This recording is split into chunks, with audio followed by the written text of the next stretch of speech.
Welcome to the Trippin Podcast, episode 1, where we talk all things travel, past experiences, future experiences, and everything in between. So, first, let's introduce ourselves.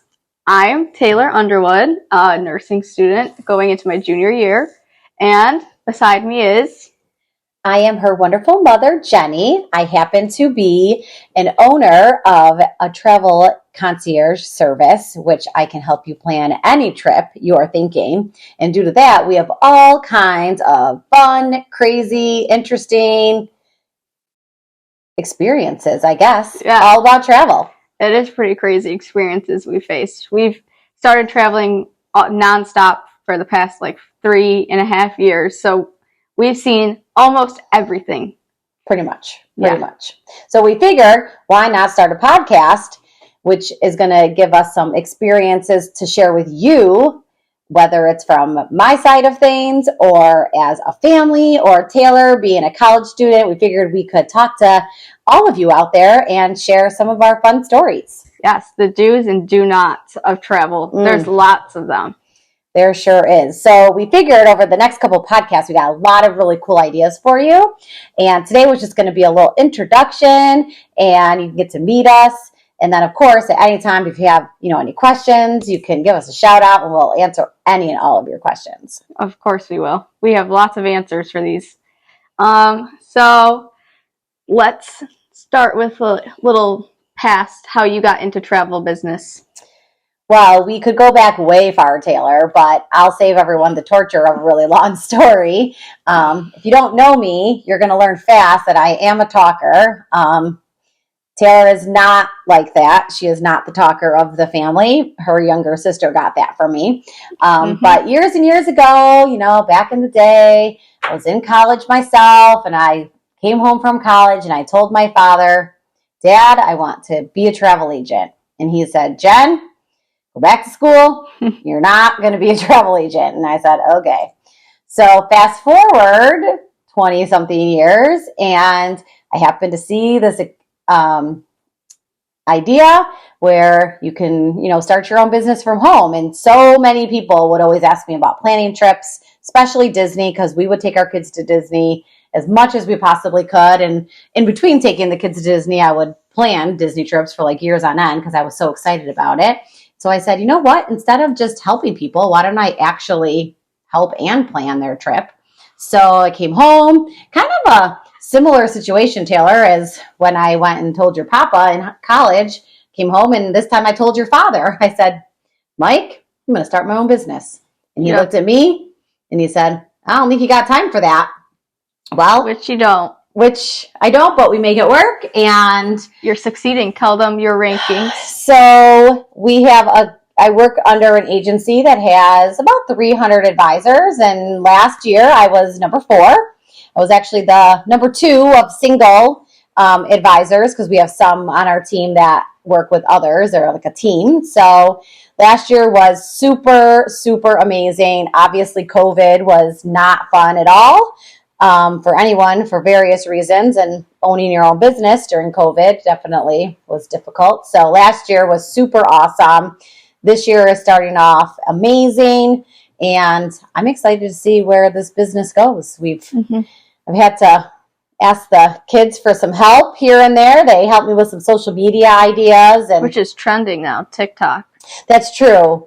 TikTok's trending, Instagram. Yeah. You hear that TikTok's about to come down, so there's going to be a new platform coming out. Great. I know, new things to keep up with, right? Well, I don't really keep up with them, Taylor. As you know, I have to have your sisters help me make my social media. Yes, we are the social media aspect of this whole company. I tend to have Taylor be the look of the business because she is extremely photogenic and takes a great picture. Nobody wants to see me, so I have her kind of help out with that. And so we figured, things are going awesome with the business, and I could talk travel all the time. And you do. And I do. And we were like, why not make it a podcast? People have so many questions and so many things they want to know about travel. At this point, now that it's 3 years post-COVID, I think it's important to start talking about it, because people want to go places and they have no clue where to start. And we figured, why not do it in kind of a fun way, not just, allow me to blab on and on and on about, travel. Let's talk about our own experiences and get people excited to travel. And, we'll talk about the good, the bad, and the ugly. So Taylor, what's your favorite trip we've ever taken so far? That's a hard one. I think my favorite place we've been probably we've been on 2-3 cruises, probably Haiti is the most beautiful beach we've seen. Yeah, that's so Royal Caribbean owns part of the island of Haiti. So they have a private island there and it is really beautiful. So there's so many colors. Yeah. I think it's the most shocking island that you come to because it's very mountainous and it's very beautiful. I actually had the chance to go there twice last year. Taylor only got to go one time because, she's got to keep working on that nursing degree. Yeah. So I do agree. I do like Labadee a lot, which is in Haiti. Yeah, Labadee. Also, we've been to the Dominican quite a lot. That's true. It's beautiful. Oh, the people are very, very, very nice. I think the people is one of a few things that really wins me over with the Dominican. They're the nicest people. They are. They're so friendly. And luckily for me, I took 7 years of Spanish. So that comes in handy sometimes. That's true. She would help us communicate because I do think that when you go to, especially the Caribbean islands, and if they are Spanish speaking there, they appreciate when you can speak their language because, I know it's difficult when I can't understand someone. So it's always difficult. I mean, it's also cool if you have kids taking Spanish classes or even going to somewhere where people speak French or other languages. It helps them learn too because the natives to those areas really help out with teaching their culture and language. And really, you don't speak the best until you can be immersed into it and practice. When we went to the Dominican a couple of years ago, your sister, I think, was 9, maybe 10. So hadn't really started any foreign language necessarily. And she got good. She did. In just a week in the Dominican, she was speaking Spanish. And it's easier that way. It was adorable, honestly. Yeah. So that was probably my favorite. All-inclusives are where it's at. We'll get into that in another episode, I think. All-inclusives, get everything you want for the price of one. Yeah. That's the easiest way to travel, I'll say. You don't have to worry about anything. All right, let's get into pet peeves, our biggest pet peeves. Oh, boy. About travel. I don't think we have enough time for pet peeves of travel. We got time. We're going to get into a couple of them. So I was thinking about my first pet peeve is when people don't know how much the weight limit is. And they hold up the lines. Yes. They hold up the lines because they don't realize that they're changing 40 to 50. That's a pet peeve, changing 50 to 40 in a day, the airlines. Yeah, but only the budget airlines do that, so that's a good thing. Now, Taylor, are you giving a little personal jab at me? Because we do know that was me. I was her pet peeve in the airport a few years ago as we were flying a budget airline because our family flies pretty much anything that will get us from point A to point B. If the seat's not comfy, too bad, you're going on vacation.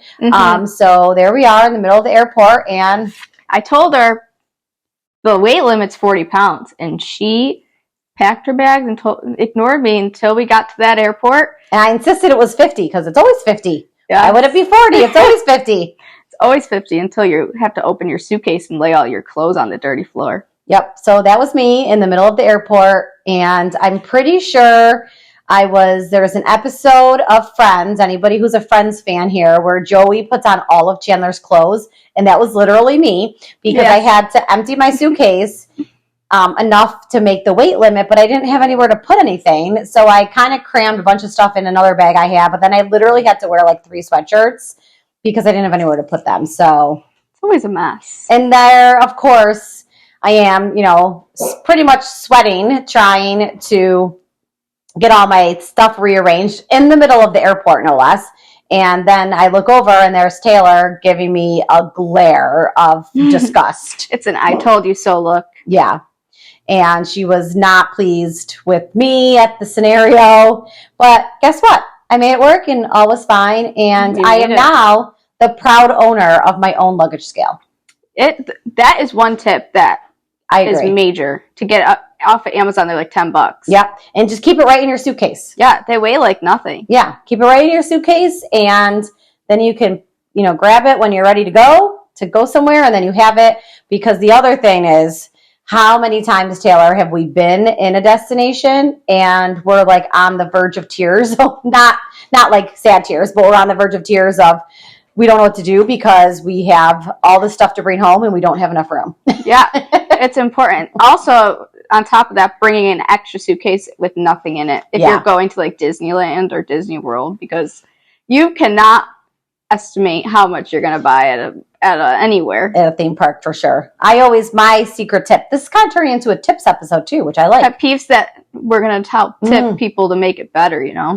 We're really helpful. So don't just bring an empty suitcase. If you're going to Disney World, you're going to put some snacks in that suitcase. Yes, snacks, because those snacks at freaking Disney World are expensive, especially with little kids who need to eat. And they want to eat every 5 minutes, so pack some dry food, some things like goldfish and animal crackers. Pop-Tarts. Yeah, and then you eat it during the week, and then you have a nice, fresh suitcase to bring all of that fun Disney World merch home. No, that's true. So, pet peeves of mine. Honestly, I feel like I am a lot of people's pet peeves because as much as I'm a professional traveler, I also think I annoy people when I travel. You do the opposite of what you tell your I really do. I'm not prepared. I never have anything printed. Mm-hmm. However, in my defense, it's because I take such great care of my clients that any trip I plan is always on the back burner. So that's always my excuse. Yeah. But I would say, gosh, I don't even know if I have a pet peeve. I've got another one. All right, go with your another one, and then I'm going to think about what mine is. When the plane lands, you get to the place, and everyone runs to the front of the plane when it hasn't even stopped yet because they think it's going to be faster to get off. Yeah. When it's not. It should go row by row. Yeah, and a lot of people do that, but there's always like those 10 those 10 people that have to run to the front. There's a handful of people that get up right away. It's like, where are you going? We're all going to get off in that same teeny little door, and we have nowhere to go besides the same place. Standing in the aisle waiting. Yeah. Like, what are we doing here? Just sit. Yep, exactly. Or, so one of my pet peeves, okay, I do have one. It's related to that, is you're on an airplane, and you leave destination 1 late. You have a connection to make. Mm-hmm. You're going to miss the connection if you don't hustle. So I always tell my clients, if you're going to be late to your layover, to your connection, to tell the flight attendant and, see if they can assist you a little bit. Say, listen, I have a connection. I'm a little worried, especially some of my travelers that don't travel a lot. I tried to let them know, like, just talk to people. They will help you. Mm-hmm. Well, what happens is, this happened to us. Where did we go? It was in February, right? We were going to Florida for our cruise. And everybody's flight was delayed. They had the de-ice because we're up here in the cold north. And the flight attendant comes on and says, we have a lot of people on here going to have some connections. If you don't have a flight to catch, please remain seated. Mm-hmm. Now, you would think people would say, oh yeah, I don't have anywhere to go. Let these kind people who are clearly rushing get off the plane. And there's always people that don't. Like, they're not catching a connection. No, they just want to be rude. Yeah, and they get up and then they try to bum rush the door. Meanwhile, people with real connections. And children. Yeah, especially with the children. So in that experience, we made it literally by the skin of our teeth. Is that even a correct phrase? I don't even know what that phrase means. The last hairs on our head. We made it very, very late. We were running. You guys left before us. Right. So, and honestly, I think our plan worked because I sent my youngest daughter without any bags. I took all of her bags and I told her, just run to the gate. I told her what gate to go to. She had her phone. She stayed on the phone with me. I said, just run and tell them to hold the plane. Mm-hmm. So she ran. I ran, and we talked to them, and you, Taylor, and the other two were waiting for bags, I think. Yes. So this American Airlines. Oh, with the small planes. We are disappointed with you because you have been letting a lot of people down. I swear, because here she goes. They continue to make their connections so close, but continue to delay their flights. So the whole plane all of them miss their flights no matter where they're going. Yeah. On top of that, they make you check your carry-ons if the plane is too full or too small. It's ridiculous. Why would you make us check it? when we have such a close connection. Right. We waited like 30 minutes for those They bags. really got to get rid of those small planes that don't have overhead storage. Like, what's the point? Everyone's going to bring a carry-on, especially now that you charge for bags. It's silly. Especially nowadays, everyone puts their like everything on there. Yeah, it's silly. Complete silliness. So, yeah, that's a pet peeve of mine. Gosh, I mean, I could go on and on. I know. Or when people bring like the smelliest food onto the plane, it stinks it up like a sub. Like it just smells. We're gonna have people listen to this who do that. I know, but I mean, if you're hungry and haven't eaten all day, but come on. I know. Come on. Sometimes you don't have a choice. So I guess if it was a situation where you really didn't have another option, we'll give you a pass on it. But if you're just doing it because you're going to be bored on the plane, pick something that's not so smelly. Yeah, just pick something. Chips. Yeah. Anything. It's gross. I have this one story. Go ahead. Go ahead. Well, I do have a pet peeve. Do it. All right. My pet peeve is in the airport. Everybody has a boarding group. Yeah. Okay. However, so this would be everyone but Southwest, because Southwest is different. If you ever have flown Southwest, you got to line up. It's people don't love it. They think it's like herding cattle. But anything but Southwest, where you have a certain boarding group, your group A or group B, or, like American, they number it. Your group 1, your group 2. I am always group 4 for American. And like you have a certain number, but everybody stands at the door. Yep. Like you could be number 10. Mm-hmm. Why are you by the door? Like they almost need like little like circles on the floor that say, if you're group 1, stand on this circle, because people just don't listen. They don't. They all herd overall. And it doesn't matter. Like you can't board. Like America won't even let you board if you're not in the right group. It's so ridiculous. People are in such a rush for no reason because you're not getting anywhere. No, you have a seat. What does it matter? There's no reason for people to be so rude on vacation. I've noticed people are very rude because they think there's like a little entitlement. Yeah, and it's like everyone's going to the same place at the same time. There's no difference. Yeah. All right. What were you going to say next? I was going to say people being rude about children on planes. Oh, boy. There is a never-ending list. I don't understand what the stigma is about like a mother carrying a baby onto the plane and everyone gets so mad at the mom because they can't help it. Or when like a mom brings like a 3-year-old on the plane that has like you can't choose your seat. Yeah. And like they throw a fit that they have to move their seat because the mom has to sit next to a 3-year-old. Yeah. It's like, you know what? It's not your kid. And, just like if you're alone, what does it matter to you? Right. And if the mom is alone, don't be a jerk. Help them out. Yeah. Like there's been multiple times that we have helped single traveler mom. They may not obviously be single moms, but we've helped them open their strollers and, fold the strollers and help them with suitcases. Like help them, I'm constantly, people probably think it's creepy. I think Taylor gets annoyed, but I'm always like, oh, if you want me to hold your baby? And they're probably like, yeah, no, but. Yeah, no, this world, people are creepy. Be more kind. But be more kind. Like, these moms are so stressed, even dads, but they're stressed. They have a little child that they can't control. They can't control if they cry. And they're most likely not necessarily going on a vacation per se. Like they tend to be like visiting family or, they're not like going to an all-inclusive by themselves with a 9-month-old. No. So, I mean, they might, which that would be awesome. But I do think it's a little stupid if they take the late night flights. Yeah, I know. But sometimes, you know what? You got to give them a reason. Yeah, you can't control it. You can never be mean to a family with little kids. No. Because the ears hurt. Yeah. Oh, you never know. But I was going to say, when we went to Florida last year, when I went with my dad, and it was like midnight, and they land, and these 2 boys were riled up because they've been on a plane for 2.5 hours. And this older lady stands up and turns around and looks at the single dad by himself with 3 boys. And goes, you have the worst children I have ever seen. And I just thought that was so inconsiderate. Yeah. Knowing Let's say that they are the worst children. They like, weren't. What gives you the right to even say that? Who even talks to a parent that's by themselves like that? So did the father say something back to this rude woman? Told her to screw off.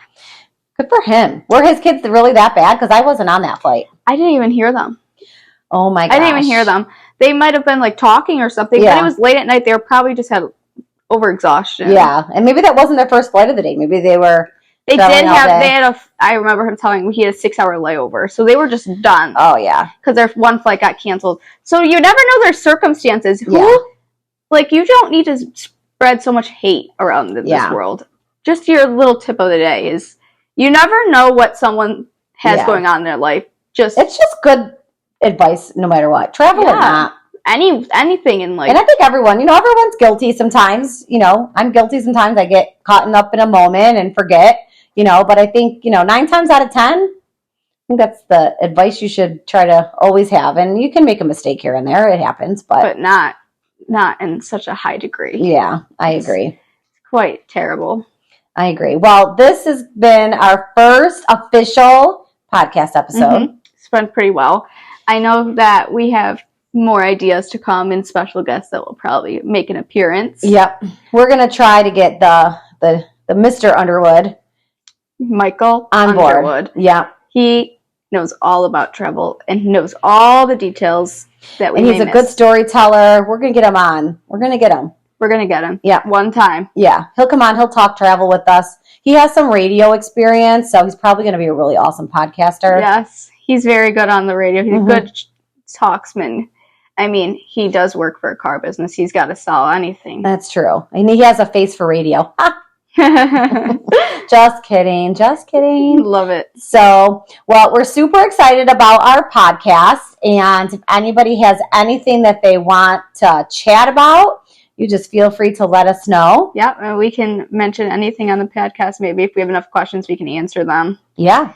But thank you for listening to the Trippin Podcast, and we'll see you in episode 2. Bye!